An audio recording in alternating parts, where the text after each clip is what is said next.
सुप्रभात बच्चों। आज हम हिंदी साहित्य की कक्षा में जो पाठ पढ़ने जा रहे हैं उसका नाम है नन्ही बूंदें।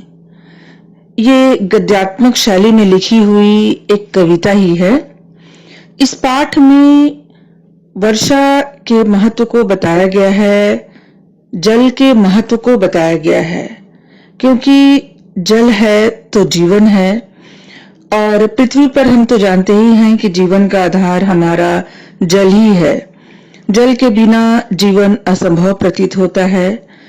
जल की बूंदें आकाश में कितनी छोटी होती हैं, परंतु छोटी होकर भी वे कितनी बलवान एवं प्राणदायिनी हैं, इसी बात की चर्चा इस पाठ में की गई है।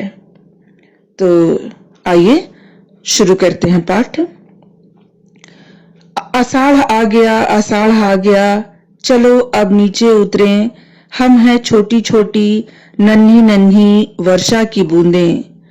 अकेली एक बूंद तो जूही की कली का मुंह भी नहीं धो सकती, मल्लिका के छोटे से हृदय की प्यास भी नहीं बुझा सकती, परंतु हम तो हजारों लाखों करोड़ों हैं, चाहे तो पूरी पृथ्वी को डुबो दे। तो बच्चों, आषाढ़ का महीना जो वर्षा का महीना है, वर्षा की शुरुआत होती है वर्षा ऋतु की, तो बूंदे कह रही हैं कि चलो चलो आषाढ़ का महीना आ गया, अब नीचे उतरे हम, और हम छोटी छोटी नन्ही नन्ही है, यानी वर्षा की बूंदें, एक बूंद का तो कोई अस्तित्व ही नहीं है धरती पर। वो गिरे तो गिरने से पहले ही वो वाष्प बनकर सूर्य की गर्मी से उड़ जाए, लेकिन जब वो सामूहिक रूप से जब बरसती हैं तो फिर क्या क्या वो कर सकती हैं, ये तो हम सब जानते हैं। तो वही कह रही हैं कि हम हैं छोटी छोटी नन्ही नन्ही वर्षा की बूंदें, अकेली एक बूंद तो जूही की कली का मुंह भी नहीं धो सकती। जूही एक छोटी सी फूल, एक छोटा सा फूल है, तो उस जूही की कली का एक बूंद जो है मुंह भी नहीं धो सकती।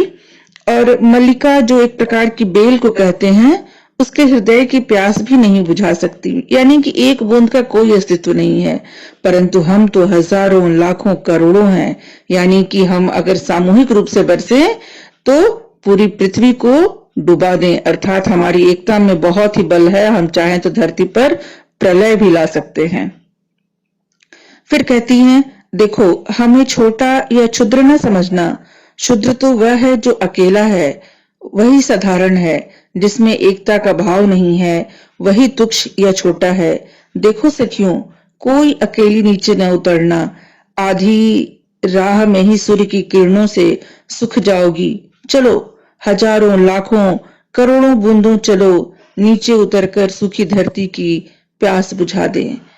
तो बूंदे कह रही हैं कि देखो हमें कोई छोटा या क्षुद्र न समझना, भले ही हम अगर अकेली उतरती हैं तो छोटी हैं, लेकिन हम तो समूह में हैं, हम तो, हमारे यहाँ तो सामूहिकता की भावना है, और हम अकेली या साधारण नहीं है। साधारण तो वो होता है जिसमें एकता का भाव नहीं है, और वो अपनी बूंदे जो हैं अपनी सखियों को भी चेतावनी देती हैं कि कोई भी नीचे नहीं उतरना, वरना आधी राह में ही तुम्हें सूर्य की किरणें सोख लेंगी, तुम सूख जाओगी। चलो हम एक साथ हजारों लाखों करोड़ों की संख्या में बूंदे नीचे उतरते हैं और नीचे उतरकर प्यासी धरती की प्यास बुझाते हैं। हम पृथ्वी को नहला देंगी, पर्वतों की चोटियों पर चढ़ेंगी, फिर झरने के मार्ग से मोतियों का आकार धारण करके निकलेंगी, सूखी नदियों को जल से परिपूर्ण कर देंगी। आओ सब मिलकर नीचे उतरें। बूंदे कहती हैं कि अगर हम सब एक साथ नीचे उतरे तो पूरी पृथ्वी को हम नहला देंगी। पर्वत की चोटियों पर जब बरसेंगे तो वहां से झरने बहने लगेंगे, और सूखी नदियों को भी जल से हम परिपूर्ण कर देंगे। आओ हम सब मिलकर एक साथ नीचे उतरें। वायु कौन? वायु हमारी राह रुकेगी? कभी नहीं। वायु के कंधों पर बैठकर ही तो हम देश देशांतर घूमेंगी। वायु तो हमारा घोड़ा है, उसका साथ मिले तो हम जल थल एक कर दें। वायु के कंधों पर चढ़कर ही तो हम लोगों के घरों द्वारों और गवाक्षों के भीतर घुस जाती हैं।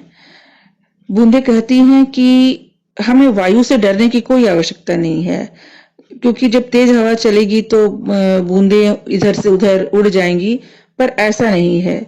बूंदें हमारी राह नहीं रोक सकती, हवा हमारी राह नहीं रोक सकती, कभी नहीं रोक सकती, क्योंकि वायु के कंधों पर बैठकर ही तो हम इधर से उधर देश देशांतर, एक देश से दूसरे देश पर हम घूमती हैं। और बच्चों, हम जानते ही हैं कि हमारे देश में जो वर्षा होती है वो मानसूनी मानसूनी हवाओं के कारण ही होती है। तो वायु तो हमारा घोड़ा है, यानी कि वायु पर सवार ही होकर ही हम इधर से उधर जाते हैं, और उनका साथ मिले तो हम जल थल एक कर दें, यानी यहाँ से वहां हमारे जो विचरने का, घूमने का काम है वो हवा ही हमें कराती है।